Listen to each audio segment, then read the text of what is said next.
दिल्ली में लोकसभा चुनावों को लेकर सरगर्मियां चरम पर।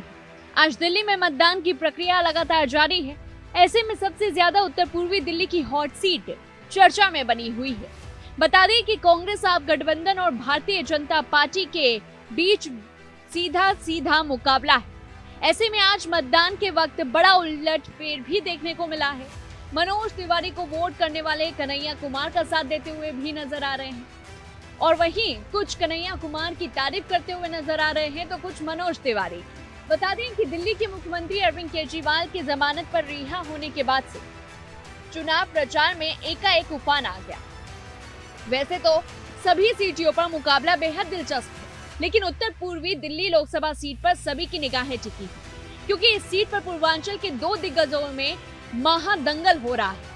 एक तरफ बीजेपी के मौजूदा सांसद मनोज तिवारी जीत की हैट्रिक लगाने का भरपूर प्रयास कर रहे हैं, तो वहीं कांग्रेस प्रत्याशी कन्हैया कुमार किसी बड़े उलटफेर की कवायद में जुटे हैं। इस सीट पर दिल्ली में सबसे अधिक 28 उम्मीदवार चुनाव लड़ रहे हैं। वैसे तो पूरे देश की तरह यहाँ भी 400 पार और इंडिया गठबंधन के राष्ट्रीय मुद्दे छाए हुए हैं, लेकिन उत्तर पूर्वी दिल्ली लोकसभा क्षेत्र की जनता विकास के मुद्दों पर प्रत्याशियों से सवाल जवाब कर रही है। भोजपुरी गायक अभिनेता से नेता बने मनोज तिवारी जहां हजारों करोड़ों रुपए के विकास कार्यों को लेकर जनता से वोट मांग रहे थे, तो वहीं कांग्रेस के कन्हैया कुमार इलाके की बदहाल स्थिति को लेकर मौजूदा सांसद को कटघरे में खड़ा करते हुए जनता के बीच जा रहे थे। बताते चलें कि मनोज तिवारी के सामने जीत को बरकरार रखने का भी दबाव है, क्योंकि दिल्ली की 7 सीटों में से बीजेपी इस बार 6 पर नए उम्मीदवार उतारे हैं। केवल मनोज तिवारी को फिर से टिकट दिया गया है। भाजपा नेता भी दबी जुबान में मान रहे हैं कि पूरा मुकाबला जो है वो एक तरफा नहीं है, कांटे की लड़ाई होगी। इसका कारण कन्हैया कुमार को लेकर बनी बनाई धारणा है। दरअसल इन दिनों प्रत्याशियों की अपनी अपनी खूबियां खामियां हैं। कन्हैया युवाओं के बीच चर्चित हैं, जबकि मनोज तिवारी की पूर्वांचल के लोगों में गहरी पैठ है। 2019 में मनोज तिवारी को 54% वोट मिले थे। कांग्रेस और आम आदमी पार्टी को 32% वोट मिले थे, लेकिन इस बार दोनों पार्टियां गठबंधन में चुनाव लड़ रही हैं। पिछले चुनाव के वोट प्रतिशत के बड़े अंतर को पाटना कन्हैया कुमार के लिए चुनौती है। दूसरी ओर 2 बार से सांसद मनोज तिवारी से क्षेत्र के कार्यकर्ताओं में नाराजगी। इसको ध्यान में रखकर उनकी पत्नी लोगों की नाराजगी दूर करने के लिए क्षेत्र में प्रचार प्रसार करने का मोर्चा संभाल रखा था।